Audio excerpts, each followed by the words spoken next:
Owe we ye ju ago vie here. Ena we ma o de ti an gbe mi yo hun. Imem ni an fi ye jo yi na ohun lala na gba upo odo. Imema ne o ina we okun no bie wiku obie wiku o ma no nyamo. Ina wo kun no gbe papa si yekun isan wi awonu san. Ena wo ku no wa gege pa yare to wo ma ore to wo ma ona mi o pe ani no nya wa ni won ko wa o we business yo gwa we na hu iye je na so avie mu da pe ani akugbe na ka fi egun da pe ani akugbe na iku oku no ro wodo oda fun na ku efo ayin na ri odo mi akugbe na bi o me vayo o Zaragoza ana bi o me vayo o Zaragoza akugbe ohun o gba ori oni ya fefe ika tosi ika busy ohun ku ne ri oro ni gbe yi oyin me dan na ma koko wa awoku no betu o gba yan ko oku no ri betu ni iye me joy they are so wicked in life evil as ana me gbe ku ni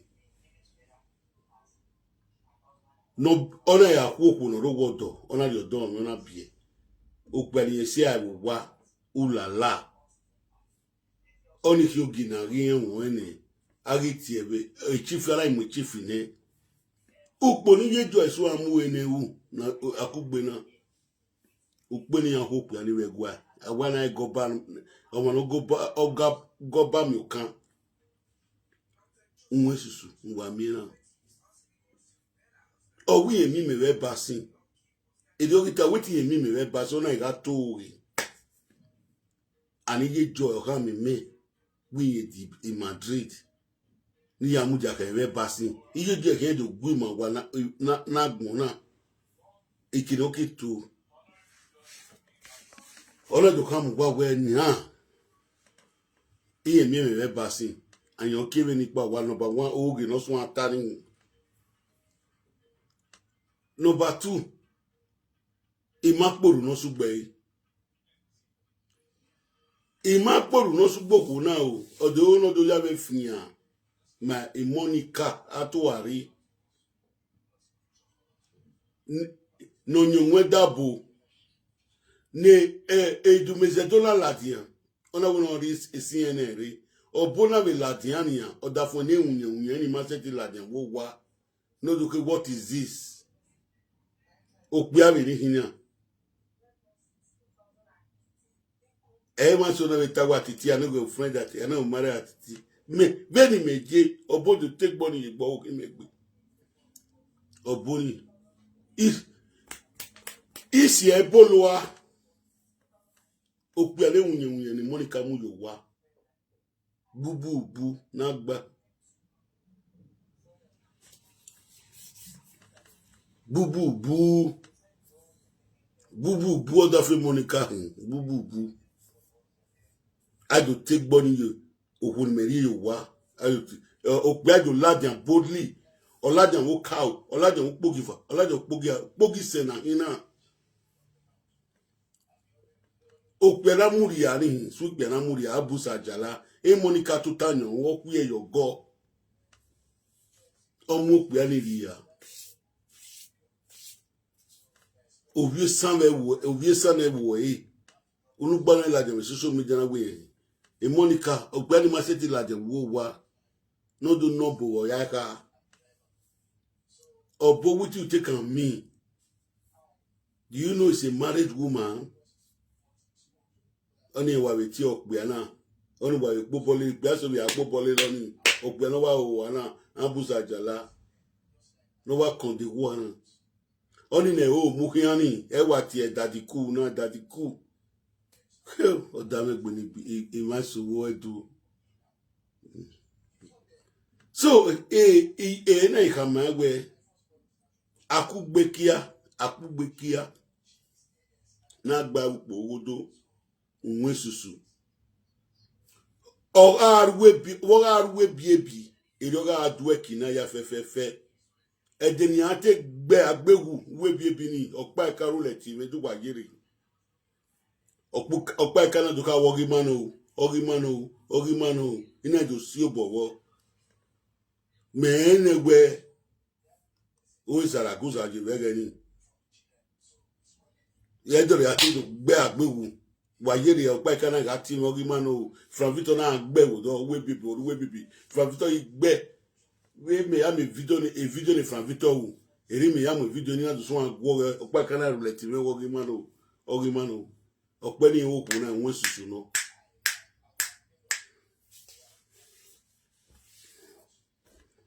e no ye face yen show edini la jo vie ma ro wa ye egwaru live video o yan yi konse wa gbon e de na yi konse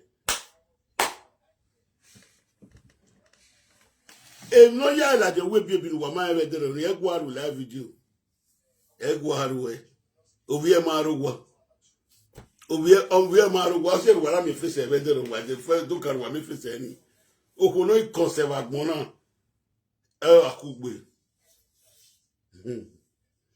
akugbe kia akugbe no ma ni gbe na gba upo wodo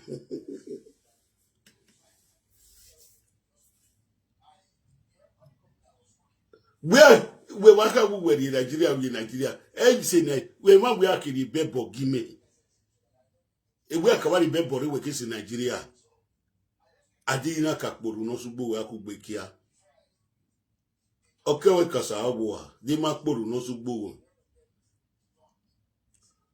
away talk your own when I talk my own talk your own when I talk my own uto we la to go we una we nu goda fun gwanyanga wo wa we nu gboyan da fun ulala no ma enegbe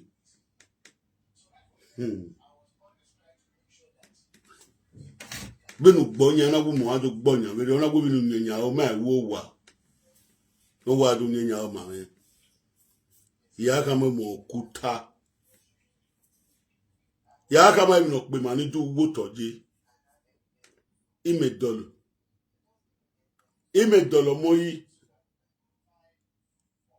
moyi wa mi meso ni oni ni dolo ikian yen so kian be no mozu oni je ovekia all Italian Atiti na bad person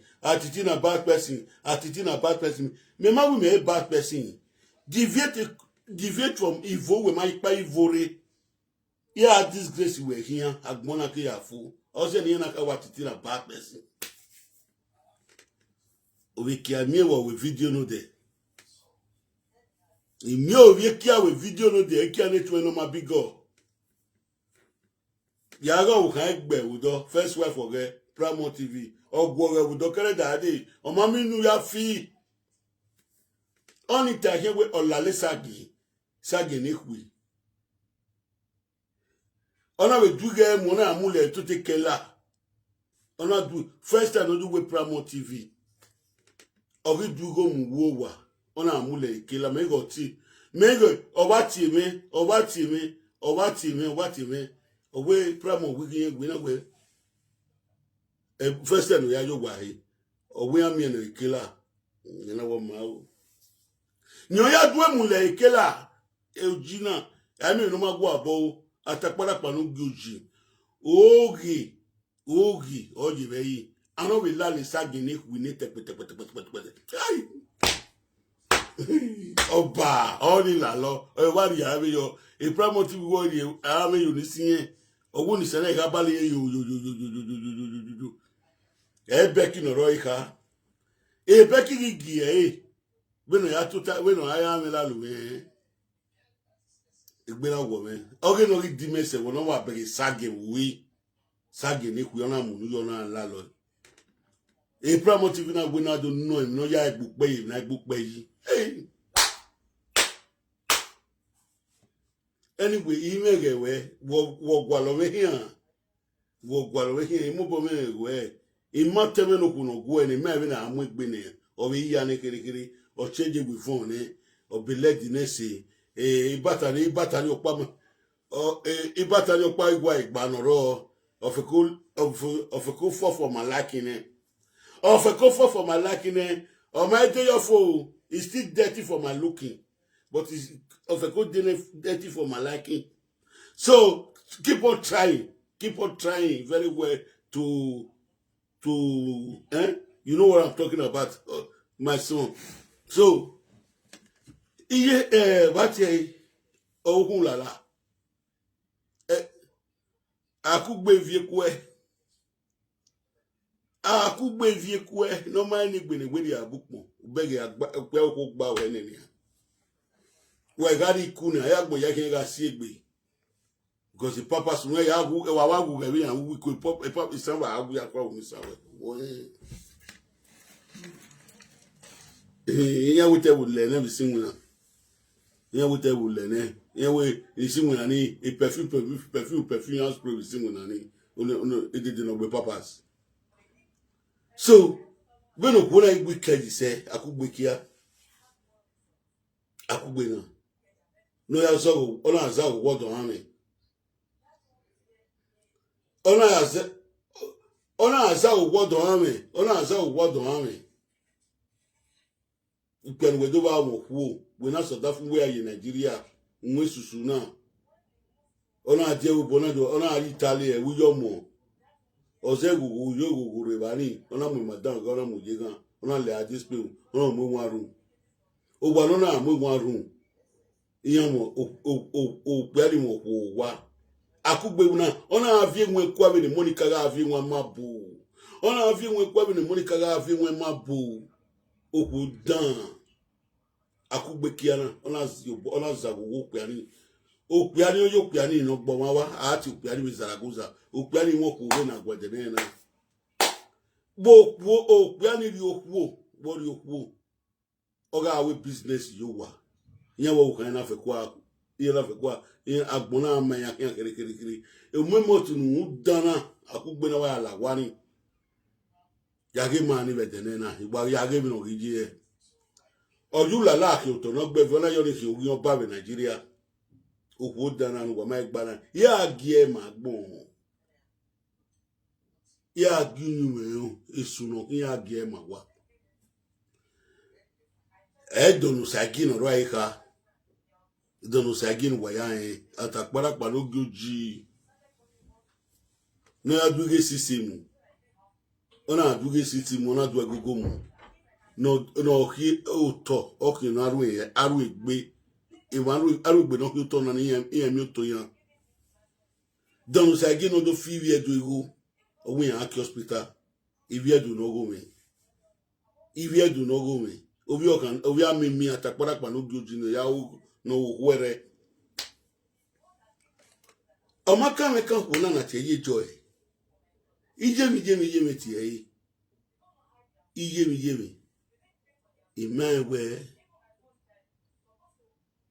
to no ya me fia my Monica osigba no iwe mi na o igwe egun boto na wo e na we ni do kan ma we ni oni se egun egun me ri ho e de igbagbo we fi olasan latian o we de ba me o ye de ba me o ye mi me o ye rofo ime mu ye do dede emi na ga guyare me no guyare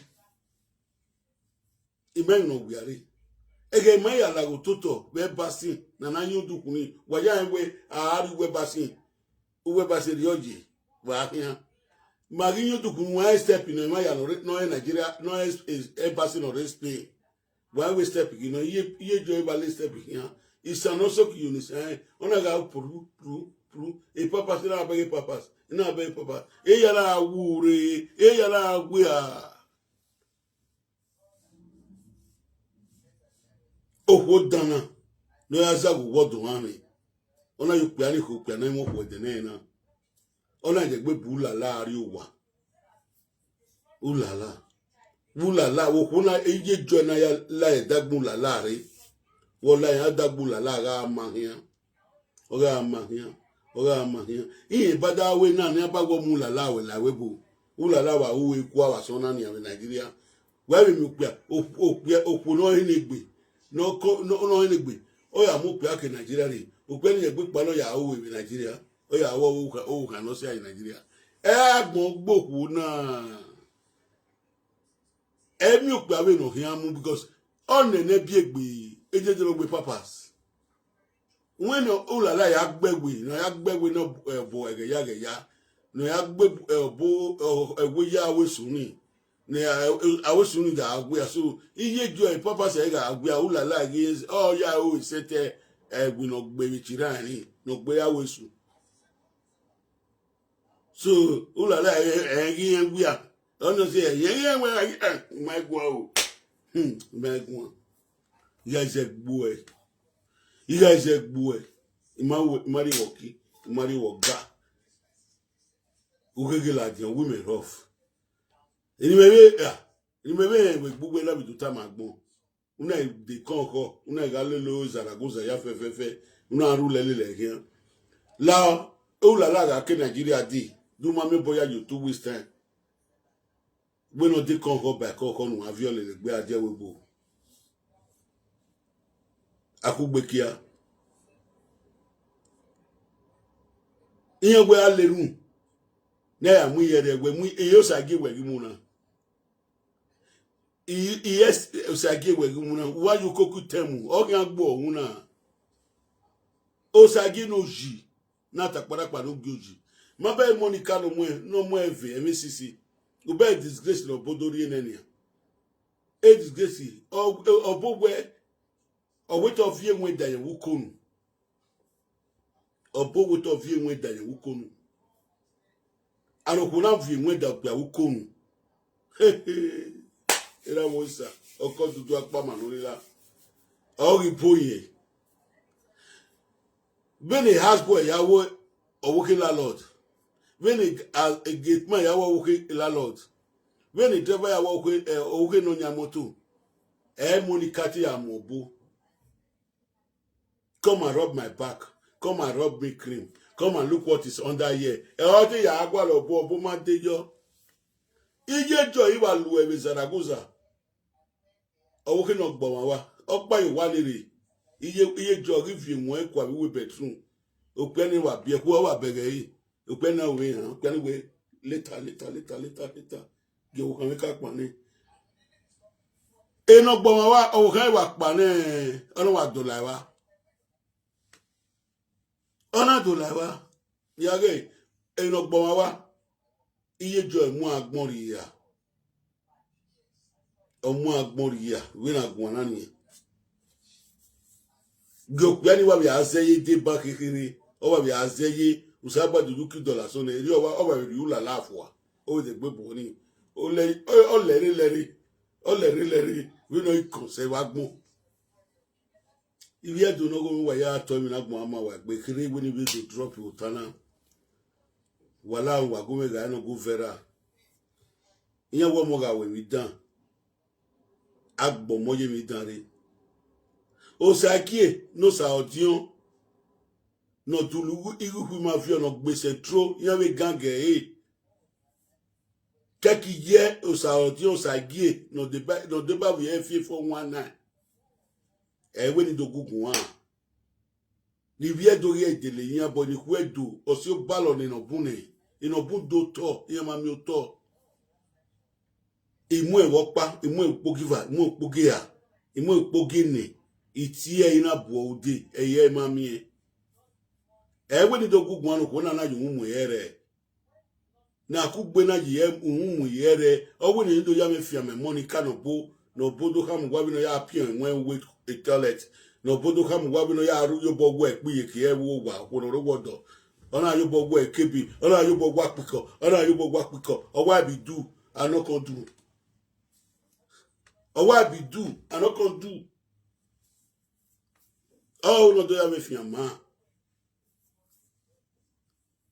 oga ono do ya me fia ma ko dana akugbe dana iyan ni ke ka we de yi ni yin na wuri do we agogo no gba ma to ma yi akugbe kia a laptop no do mu wo Zaragoza de by €3,000 no ma mo nu o je 3,000 wa me Facebook na 3,000 wa duri awata parapa logi oji awoji bole awata parapa logi oji oli buruku na ekwe mu yan ya agbon awe kimi na agbon 600 euro me mi ri ewo to we wallet ina di gwalo no yan na ri ni 600 euro imam aworo ko mare ba o iye gwalo no ye ina ri ye ama wa na wa mu laptop na mu ina na no aduwe di de ye joy 3,000 wa duri oji wa oji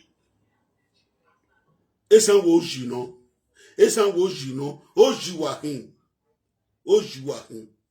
obo ga duwa wa go me ga ino go vera akugbekia uwe neye church akwe wo giewe yan we disgrace hu okwe wo giewe unyime nu gwe Zaragoza owe as Facebook wo Zaragoza we no digbase no twewero no kwenewero unwe susu yan we yi Zaragoza uno riawa unyime ni gbe as Facebook be agmowe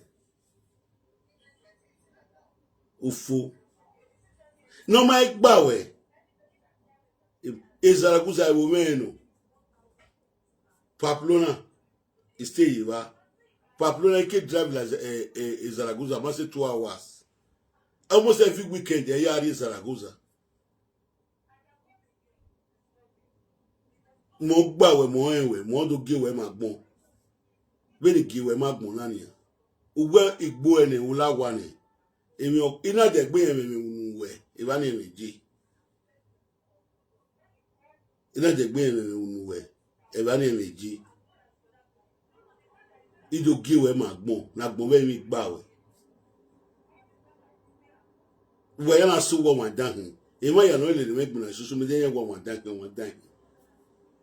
cause emi si ebu ya di ibi me ya hin ye ma we gbese ye ma emenu nu ya won ewunu igwe na nwa obi ojo we ga hin ira mi loko atuta ke ina ma gbegbe bie ka ya hin awe ni do gu yan gun ibda bu yan de ni ari obo yi mi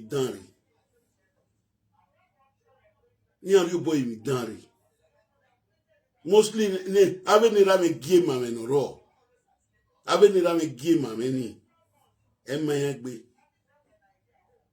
gbe ma be go awokun lala ni ogun lala gbe ma be ge oye gbe ma wu e bola yubo ona yi gbe ma wu e ki bi ari wo hu na no ya mo we Ronaldo laje wo gba imagbo egun o do kam yan we me we basin how do you know Mumeria ye joy do ven body megile rough wo we me we basin do ven boyo ne bona gbu e boya no tini me no ri e basin we ne presenter we the basin me ka je mi aka yari e basin dressing me ya je battery mi as we am no ba nya office ni direct ya ti egu me gbe so ya me wa ni una wa do to we nu ya mu egboto wa fian wu una gbele kan ho una ga tale rubbish lele kan ho kian me fi moto la kuta emu wetara e mata gina polu no sugbo we ye joy ido strut we ugwo magun a iti we yeme nuna gi yeme opa eka ma so we opa eka ta ma me wu ma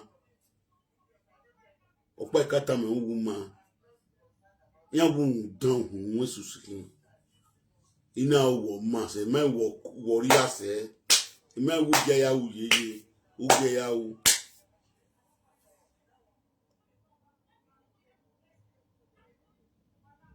me wu ge ya wu yeye era me tem ngwa ma me the last one we get the last one we let that be me na would the never me boom a winning len wa. We like that be made in any. We bumbo can do what ya. Uno me, a manera me give me. Name my bomb my way. Here we present in the social media. The media presenting now. A papas. I got listed with here papasi. Here and give a matiti. The sanga we are. A Monica. Oh, that phone you what? Oh, that phone. No, boya la diakin last. I waiting in my kind of castle. No, both there boya la 63 days. I want to turn your working make me when my work barrow wa. I want to tie your egg. In my show. Only and maybe on money or carry to Guame. Or I will be an hour social media or rent to Guame. My way I could be wanting more money. Other full of women you were very. If I win on my own, it's a shame in Ambuzini. I'm money here. I'm not your type. It did bass of work with social media now. I had to put me in my school. I know what is my I mean, era me waiting Maria. Era me waiting and this set of people be area. Yagi ye joiner, Akubekia. O Pianoga Usi, near Dureto Wife is Zaragoza. Yagi no yet that monkey with the nana. But Yagi no yet that monkey with the nana. Because when he just sent, no Garuana just sent. Where I need German one, Okpa, where I gave. If near German one, if I know one way I got power. Because I saw one up Puya. I saw one up Puya. If we do no woman, but go make a video no go further. If we need to dollar, if we need to dollar.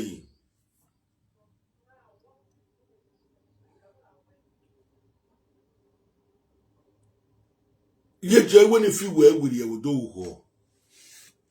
No, ya in your pony, no just send winning. No making up free up beani, or I say no Jan we book beani, no bomawa. Of one even where to offend of one mamma.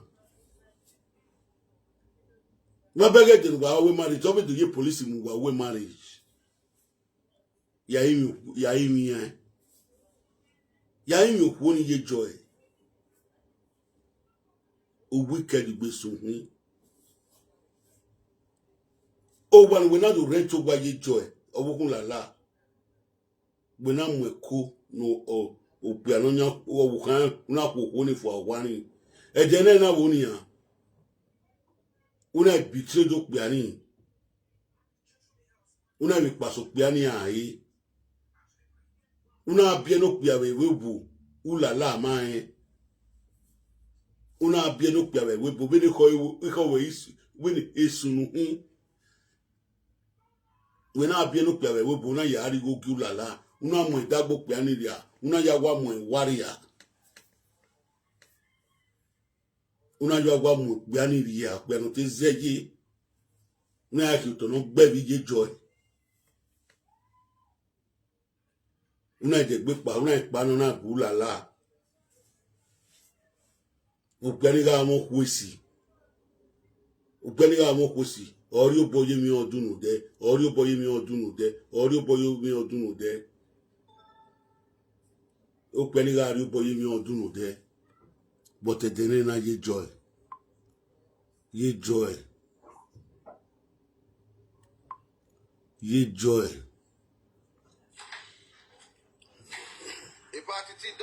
Kojo.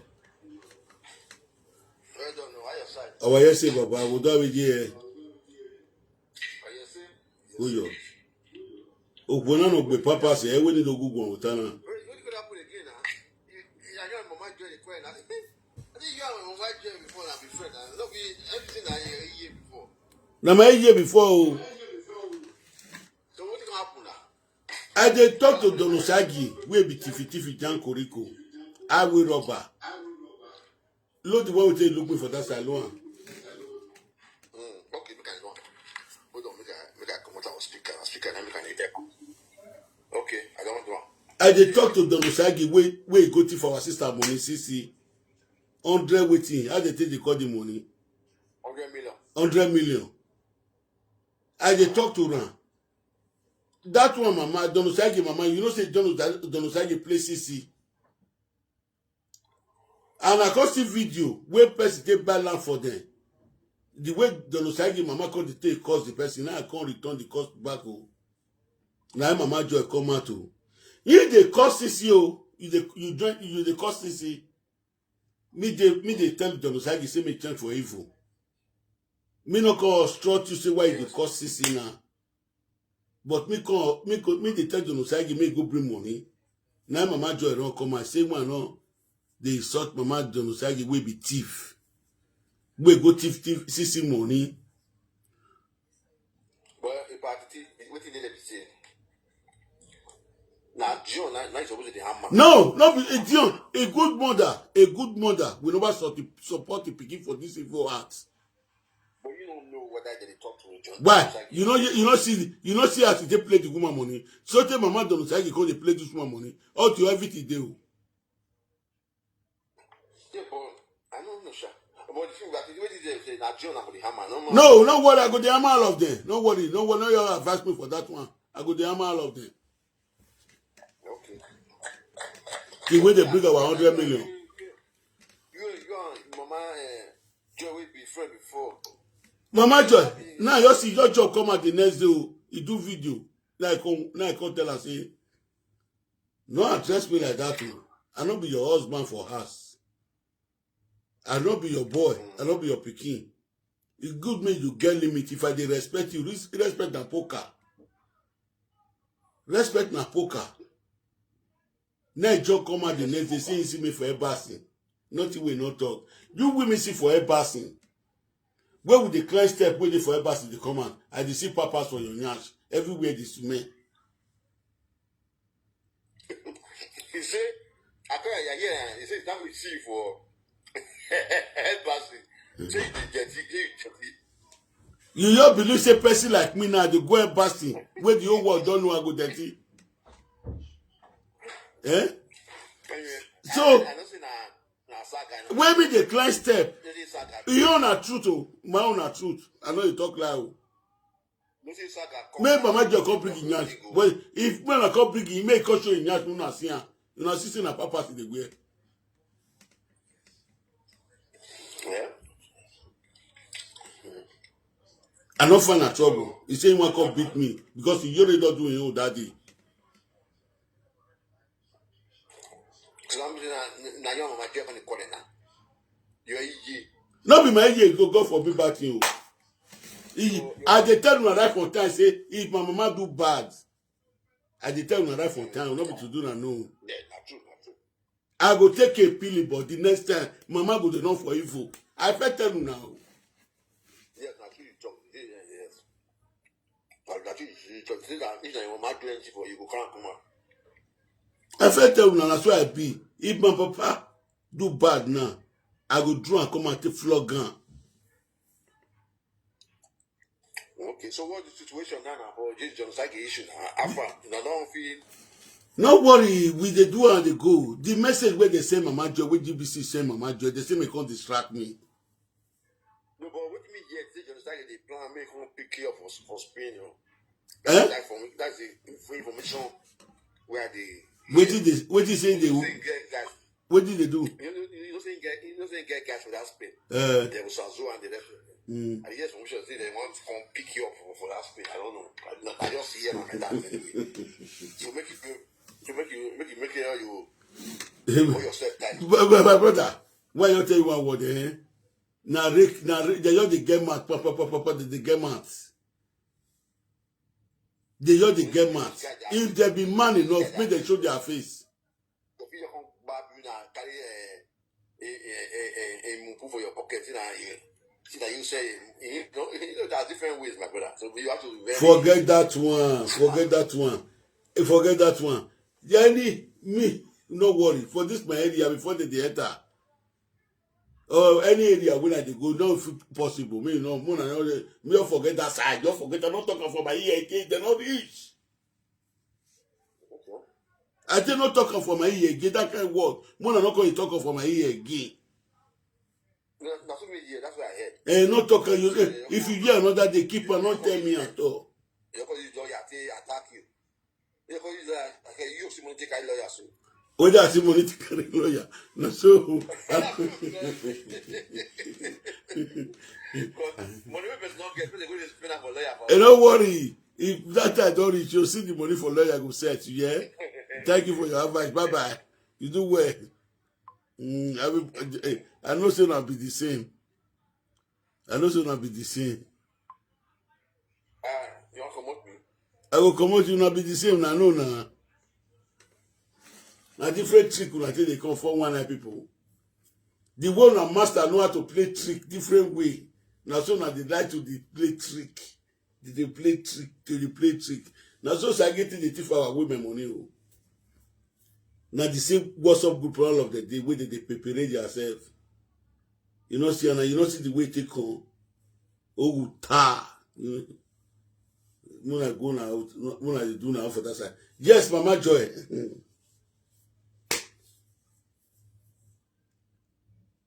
Now small way they do them. So money ambush ajala. Now wow. Ambush ajala, you fool yourself. Or both the thought saying sleep with your wife. You don't feel come out. Now you come to talk to me tomorrow, Bo. What is they call ambush? Hello?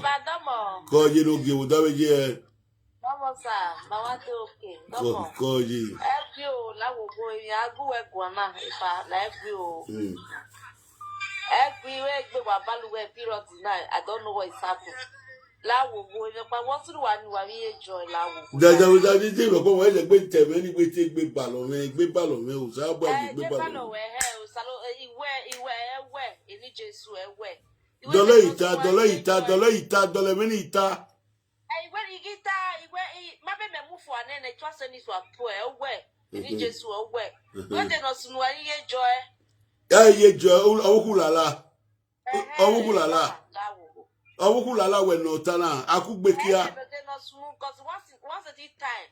And you know women documenting way. Ya no watakpa we mudiane ya no watakpa. Don't when Google don't when no diary na akugbekia. We are by me good me me so because again while you enjoy. Yeah, if very one certain time now we Vito railway station.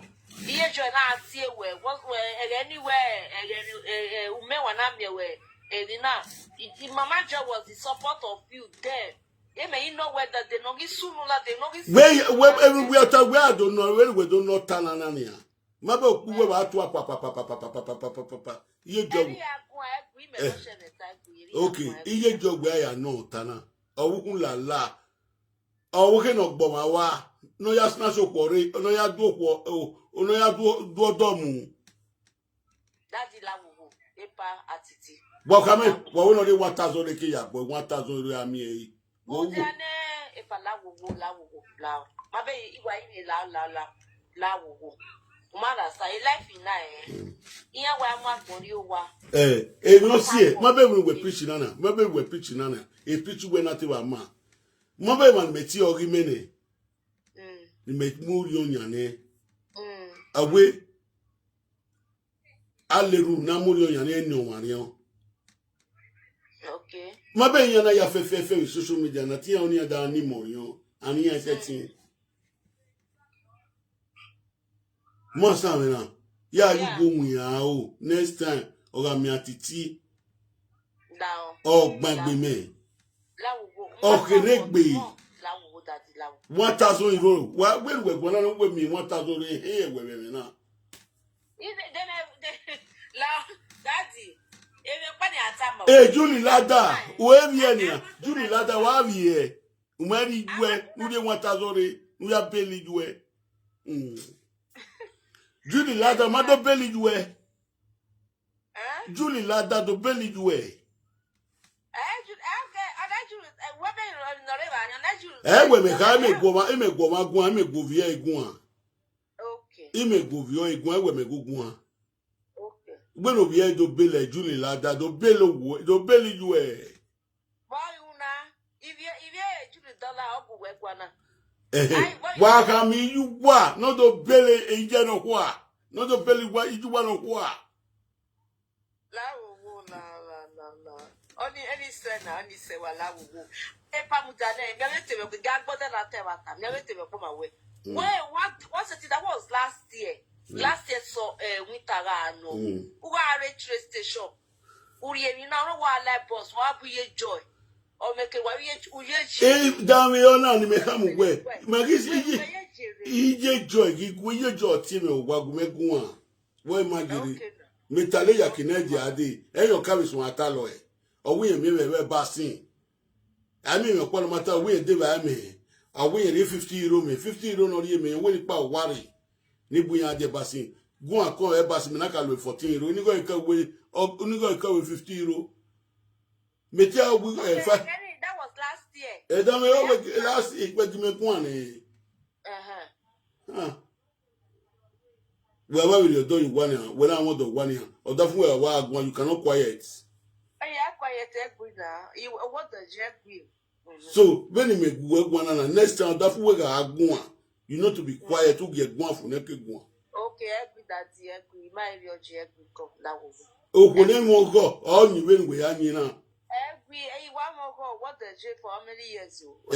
He may come with Ania or that for care enough, but we do where will be me now. Who came out if I know walking without well talk? Okay. By your waiting boom. Or one who's been on one, and one much or a tongue. Okay, agree. Even without that. A dear moon, who your boy rather way. You agree. Oh, here, Paul, we're floating when I swear so noodle. What that from where we will come. Okay, they are time away now. Where's it that? Me I think one being is a one who can't tell him in what I don't agree that. A walk will not no raise Zaragoza. No, we papas with the moina. Hello?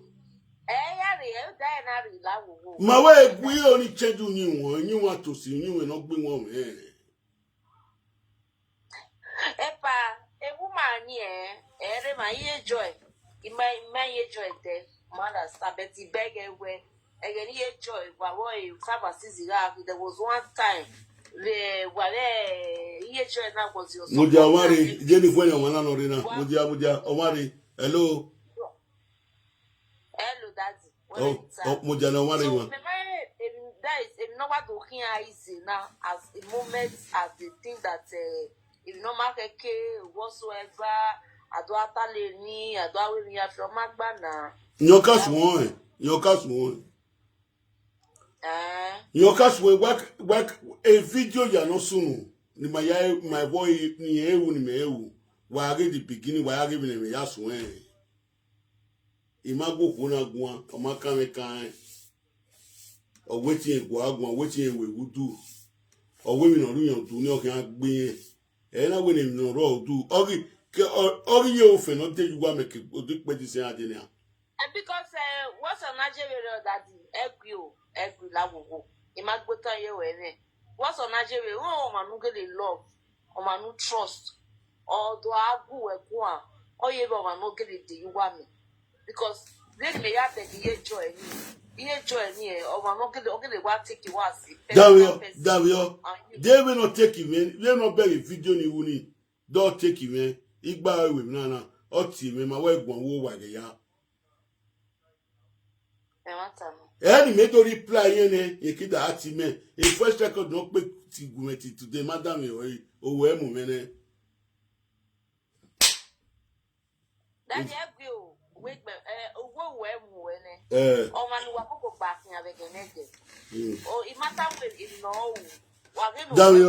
That women here to life women here to life you know a little see here or see no move buto igbawo severio imo boy mega ni amodia ojani receive call na. Okay. Hello. Ewa.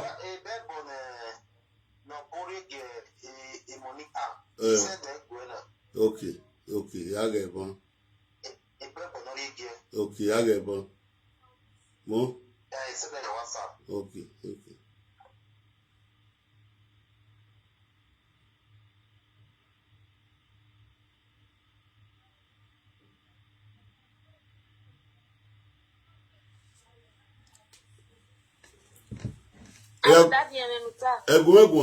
Egwu when oma ne no matter expect maybe maybe understand. So wakaya jam then where we je pa egbu okoma wa okpia be wa ene atare do ojo ma wa owo ka be wa we are there when maybe where it can no fear obo Ime fi nu gi ulala, ime fi nu gie. Iye jo na garu we ku no bi eni me. Iye jo na garu we ku no bi eni me. How dare ye jo we try that nonsense? Ose. Di me na ro we ku no bi eni me. E ma na mezo. Upu ye jo no me me. In a way video ni wu, na way because of his husband, I will still respect him. Orila di ona da finu gi ku no be me. O pa no be ni no we keke ni amulaja wa so pa no we keke ni ga share ni live video we no mo poverty joma we no na ma ona du ya swe ni oni we video bi ye dio ya address me ona da swe ni oni na gbogbe ni ye dio na ya gbegbe Osefa labubu we no say na time 1000 euro we ya come Julie ladder we ya come Julie ladder 1000 euro case iju wa na bo because emi ya ni adu fie iwe tebu ni agbon be no ya ri owo do odo no ma nya be no asnas odo no ma nya ona yi we mi odo eni opa nesa upo gba re la na eyi e na phone eni opa nesa ma understand your opa nesa wala gugu wage kugbe areti na kugbe aro eni opa nesa Mabe we wati wa preach nanya. Mabe we wati wa preach nanya. Mabe we wati wa gwana ku no eni gbe wa. Where say that? Geko we wa give yen na hia. Una mo se o se ni na konwe. Mention we kono se ni. Kakabo. Ege egwo se ni konwe egwo agun we nu take advantage egwo atenu e o limit ezo ayezo we. So I was saying na ya ni kona na. Iya kala je we live video ya oni adomu we gbotonu pe ani adomu we gbotonu ku. Every time. Damio. Iya kala je we live video ya oni adomu we gbotonu pe ani adomu we gbotonu ku. Iya kala je e mo kala je han. Pepa. Ayezo we. So me magwini ai me magwina. We me metu. E video ni me ko no we ni we ya se wana si we me metu ogun na anybody a. Ime biezo magbon ni anagbon to give ni yejo mi wu me ni. Baby we mu yo to iya ma like you understand? Iya gbodo yo iya ma like mana do ma bere ni na iya re tu be me ko na ni abi ko ni meta de me be to mi baby iya ma like we go give it oni oye we eki neki go ato odo se de ki ma go ato. Hello wari mujale ni tawe ya wana. Hello. Okay. Hello, bros. Good evening. Good evening. Welcome. Good evening, sir. Good evening. Bros, why be say you just remove yourself? What did they happen? They call you call here. Now would they settle matter now, please? Bros, why they remove yourself? They fool No, yourself. bros, I beg now. Would they settle matter here now, please? Not they sort please. They buy me no. We no je gbe adi. Meje yin yi. E bo so donu sagino. Uwa do wu ko me. Ogene just again makosa ni me worry me wata, ogene me wata. Emi pani only come away my sister. Iye joy. We no so ready so lele. Now, muyo tola. We no so ready so lele. Me mati e boni ya. Me mati ogun ni ya. O ma make sense. Iye joy. Ije me no. Ye Okay. ma myself. O ma understand. Davio, ube video no wo we na na. Ye ube video no wo we na. Sisi juwe no. Irije yawe jisi juwe no. We na ja imi ane na. We ma pege wo ga le Joshua to Joshua kan we Zaragoza. Mudane mudane Atiti. What's an attack because ije no se no Okay. Ya no watakpa. We ya mudiane okuna. Okuna mudiane. We mudiane. We mudiane ni ya. We mudiane. Social media. What's an ije joy through because he is $1 do you understand?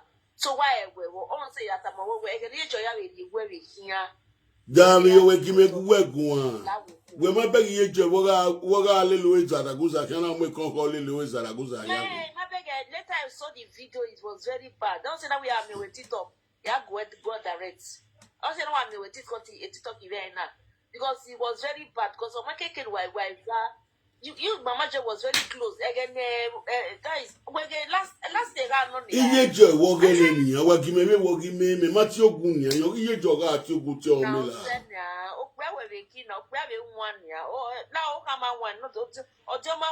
Where we were making video year joining her. Where my joy could be. It ye, every hour led to Timena.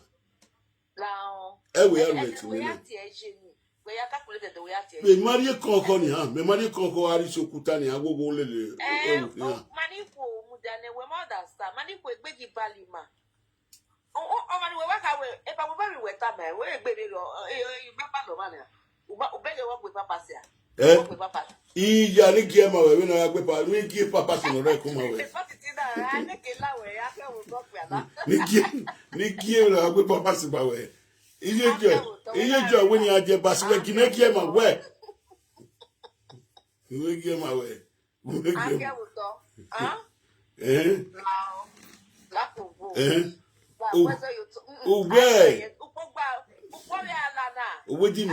Oh no water when name need one and when ya utalagwe need one and way. No be better with papa say can come away. When you tell them where ya mo go game away. Imani egbe papa si. Imani o da for him. O da for TV right do how we talk with papa si. We are the for tell the for when on agbe papa si san laja wo say we are ni. O da for we wa when in agbelegwe ya ni agbelegwe ya wo sun ni awe sun ni. Our don ri laja awe sun ni. Iya o we isaje egwo yiwu ilele yen megbe isanu laja unu si ye jo ogwe asun. E pa ti tell me make lawe. When you kind want to wear you na my baby business we wa bulata na. You jo ba do support we wo. You jo ba ti we no wo. Je joy me ma tie. E na business yi. Business no. Where business here? Oh no do live with man fio. No you to me one. Sanskrit ire ba wo Sanskrit. O Sanskrit ire ba. O Sanskrit no you to na 8,000 euro. Then they don't know make you to na. E pa mu dane o. They not say I don't want to switch up to that side. I'm just here with what we enjoy white upon it wala wo. Did they not be enjoy? Yeah, me enjoy to talk ya with tie na. Even not be enjoy. Di wa we decorate TikTok ni wa decorate ya we tie. But if you plan me come where? If you plan me come where? Last year summer. Mudia. Se metro station na aji ai. Se metro station na aji ai. Se metro station na aji ai. Ya ka me do the ladder. We no do belly je wo bobe. Uni ji we ni. Okay. Since we can belly do what? What ga or second wa le do pay off the increase. Don't do Lao what him Iye joy to the bossy, no like is Zaragoza, he can't pan until he can't pan until he joy here. On till let's say passing. All of it, the artillery, whoever passing, he is another well joy. Party, where, and then Era betama wini alenia. Era wini alenia. Era wini alenia. Wini alenia. Era wapu ote.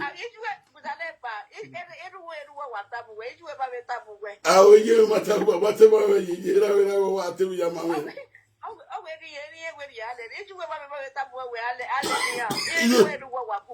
Era wini alenia. Away of the yes, why winning? I will win a bag, winning you win at 1 million. A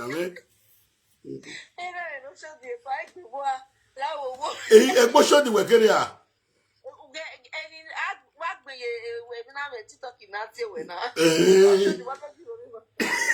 Oh, so you know, Bocalona. You cannot walk away. Dear me, when you give me, you know, Pira Mekiri. Dear me, Elbelaka, oh, one of them out there, oh, Connie Kibudoni.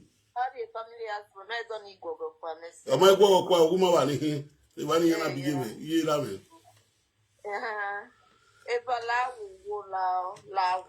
Mamma Queen, you have a mimic, we are. Make we. Mamma, we are. Come is a topic in a year of our topic in a most like do one. Lavabo. One face, no face, mother's. You tell you tell me. You tell me. My son, we were passing la. Well, it's saga, or saga, who knows saga. Now, more now.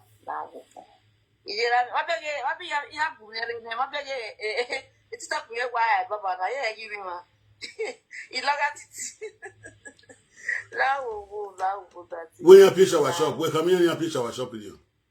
Well, I press him and I always there, my friends, in Negua way. And I want loud line, and I want boomerang stuff because I don't do TikTok. You understand? When I want again, let me climb. You understand? He ain't joy. He ain't walk here no the in your joy. He ain't walk your kuna no the in your man. He ain't walk here. They're not doing your way. Mama Joy there. Mama Joy is no sister when if Agua, you joy, my dear man. Yeah, welcome fine. Area time. You joy, my dear man. I beg you, I beg Laos. Oh, you got my foot. Mama. At the way at your mama, I know. Imagine Macate, Mamma, who ate about Macate, Mamma. I remember what you wear. He done. He no with papas, you know. He no is on where we say. Now, on a man like it, night all night. I like it. Nieta with women. Nieta with women. Nieta with women. So, Mama Joy for now. And we're worried now. We're working now. Yeah. Swim near to a town of Sazona. Who are the control me platform me? Eh? What we go see where's your son with me. What's your son will see? Mama Joy for now, please. My baby, okay, love you, okay, take you as a brother. Who do I say? What we know? Okay, me what we knew. Mama, did they go in up? I mean, no phone way. I mean, no phone way. On my expect, and no time on my expect. On my expect. Devinita with the meter. But go watch your video. I watch a video when we are telling what I mean, with time waiting metal. Do it. Since we're going to watch a video, me matter me down with video waiting metal. What no more, you know, with that. With that. My book, a life is stronger. Then I have can't type I watch a video. Only a first video. Only a first. We are watching first video. We are watching first video. Only a first video. Okay, first video. Me Daniel, not tajio. Mama Joy, or I'll offend you where they not taji or go everyone. Where Mama, when did you go?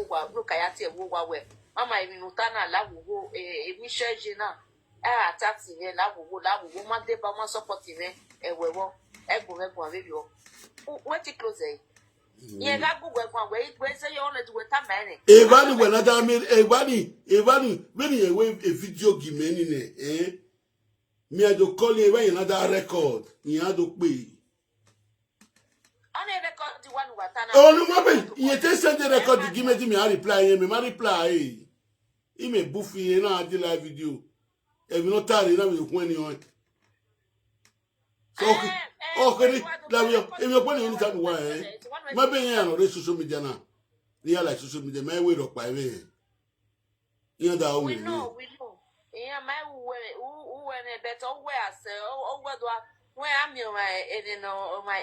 Can I hear any guy no Atiti? We are me. Because we talk about because we are talking about so that is what it is. And we have a time. And we are measure or even our was so. What's it now? When I'm sorry, if we might get bassy or let's step behind Papa to show where. We are one way over my son, but one way your was it. When I want family as when I want. Me, eh? Me, me.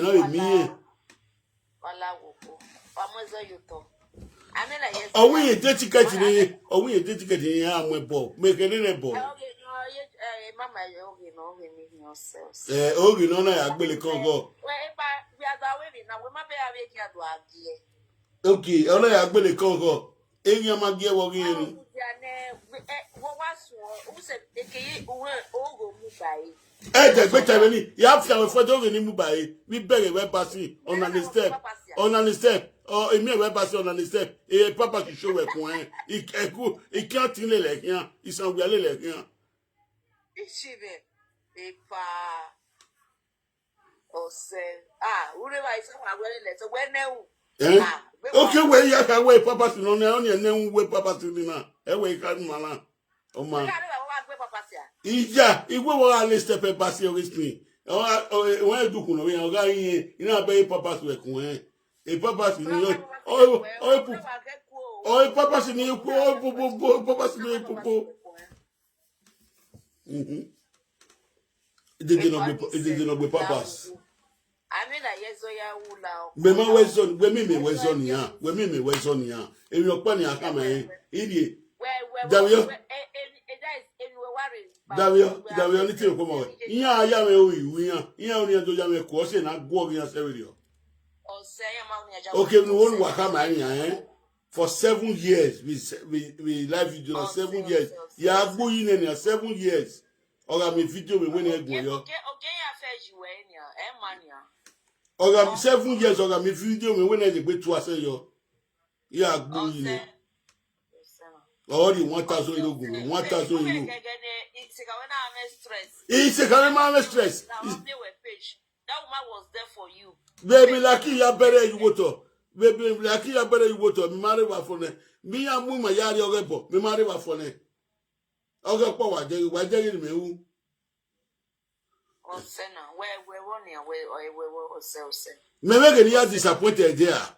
Hey, you disappointed me. No matter anything you for. On a bagba no we na igba, on a bagba no we na bagba. Where osenia ose. O my ose. Because o ma keke na adwa talatia agbodo ajuwa ogie. We dey by me we. Ogai tori mawa. We dey by me. Me na we me marry wa me marry wa sin. Of what women not tell me by wa. If I not we say J, or women not tell me by what may I you wa. We know two is so cool now. Oh, go on back. Oh, go on boy lola. Oh, go was soon would be not on video. Yes, okay. Because what the guy is Sagano. Just have me that one. It's a saga. Saga. Me when you are with Saga, you're that told you make me. You're told you make me. Sagano, Sagano, or Sella, Sagano. More, maybe in Wevita, die. Also, now we turn you Sagano, Palawu, when you were the first time. Just coming up. Why change a melody with Saga reality time and with Saga? Why change it?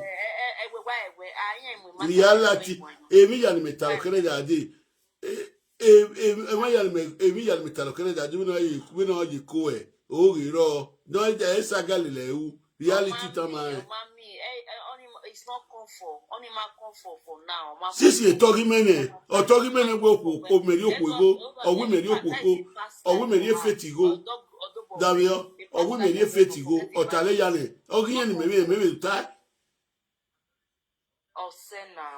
owo feti no risk na iviari ego ojimehin ogi yen meme to talo me no do laptop mu we me no do 3000 euro die it's not comfort now. Oma any ya fe ma. Ege no na talo go me ma comfort. Yeah, oko no. Okpe amehin. Okpe amehin. Oko no, oko talo. Okpe abetalo nu ewe, okpe abetalo. Okpe abetalo nu ewe. Okpe abetalo. Okpe abetalo. Mi no ko talo ni okpe atalo nu ewe. Ebi no wi ari manu pe ko, eri manu pe na wi atalo ekwa. Wewe na we wonia. Wa kipe. Mo manu ko wa ke oko no, gbasi ai iko talo. Ya betalo na ya we. Ibe igbe yeye me meri wo. Wa fu ne o. Eri ono nia. Me meri we gbe ogbe akugbe imeri wo. Imeri wo. Akugbe kia. Is it no go purpose? Mabe uriuji we Tuesday. Eri first we matekaji. Uruna ti me. What the way to go to me? Facebook, me watch your Facebook or what the way. No. Eri voice meje nu yan ki weri. Yan ju gbe de me. You have your bonwe papa na. You have your bobo. Ya na we do me papa so we gba wori san. Na we do me san wori san we. Okay, well, we picture me that the one la picture your Facebook we wa for last year. Papa see, papa see. When you go na papa see. Iye jo gbe papas. Unumata gbe wuta ogbe papa si we gba onisi we ma ve we papa iye jo gbe papa si akugbe ki papa so gba papa si eye iba mi we pasi o wa yin step yo be papa so iba we kun e ibi ki o pati le lekin ikeni tin le lekin mi ba we ayan ko dukun imi ga lenu abandon in Jesus name ehun no ne they to o ma se jump ago to e o ma se jump ago dukun e papa se la jewo joggers no you ma se go to go e papa se la jewo e pa se na o se la wo se mo yo to mo o se ise wa la wo wa o se what in no worry na we media man understand he drop in and they watch when you now say we see o de ni bu ori enu eban la le lu de ni oda fora agun o ze gbe nínú ogun afun ni we say ya ze gbe o ki apari mu na o gbe o so so nuro o ile wife o ne o me 70 years in but oda fu e ki apari mu na o gbe o so so nuro ya ga so so nuro wa yo gbogbo egbe se e ga fano we say that okuno ma e fano mother fun okune ma bo ma we o shat mother fun we ni kai kakabo wesi iwari bude ni wa litana wesi kakabo yeah we ni kai u alelude na ya fe o ki aye mi ye jo na ya si odo o ya dago okwero we o God forbid o won for you so